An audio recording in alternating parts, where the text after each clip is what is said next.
Hello and welcome back to session number 4, Businesses in Our Neighborhood. The materials that you will need for today's session include the key term flashcards, your table tents, the business sheet symbol cards, the business symbol stickers, the business map worksheet for the students, and the floor map, in addition to your junior journals. Today we are going to use the floor map to navigate through our neighborhoods and learn about the businesses that we have in our neighborhoods that provide services and goods for our families to meet our needs and our wants. As always, it's a good idea to recap what you've talked about in past sessions, and particularly today you'll want to talk about needs and wants.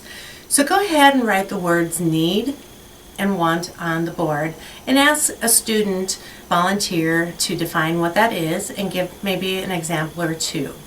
After you've had this discussion, you can proceed to the map activity. There's two ways to do this map activity. You can either place it on the floor and have students gather around you on 3 sides, leaving the fourth side open for you to navigate the JA car, or you can place it at the front of the classroom and have the students remain in their seats. Either method works. If you choose to do the method where you're hanging it at the front of the classroom and the students remain in their seat, just remember you'll need a little bit of tape so you can tape the symbols up to the map as you go through this activity.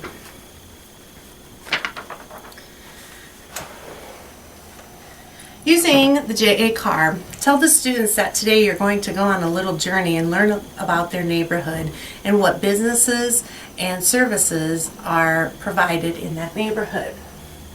Traveling up the street, we come to this symbol. This is a great opportunity to ask the students, what is that symbol and what service does it provide? For most students, this will be the first time maybe that they have seen a map, and so you'll want to explain how a map works.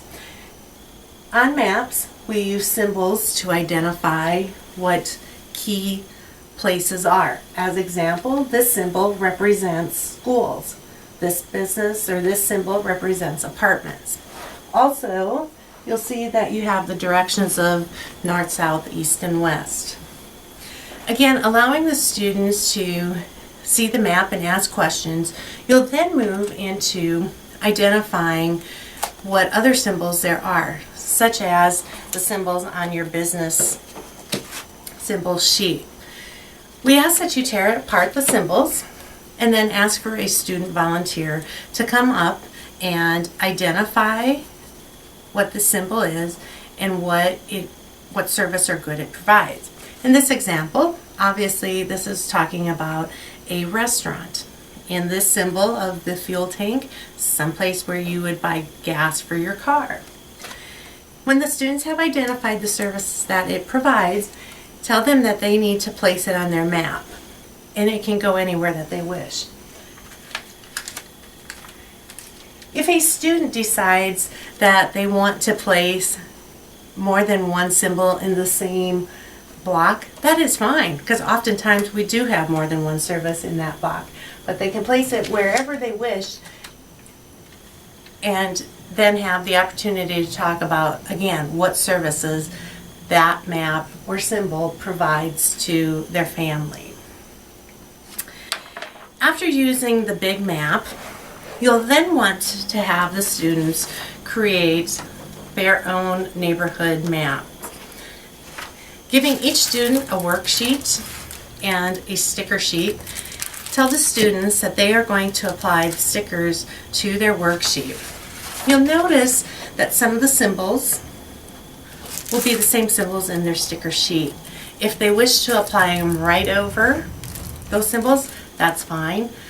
Or if they wish to have them placed in another part of the map, that is fine too. It is always great to tell the students that depending on their community size, they might have more than one hospital. They may have more than one grocery store. They may have more than one school. Certainly, it probably will take more than one restaurant to feed all the people in their neighborhood. If time allows, there is an additional activity on the Junior Journal for the students to complete as part of activity number 4. Again, you'll want to do a summary and review of today's session, and before leaving class, you'll want to ask the teacher for a roster to complete the Certificate of Achievement, which you'll use in activity number 5. Have a great time in the classroom and good luck.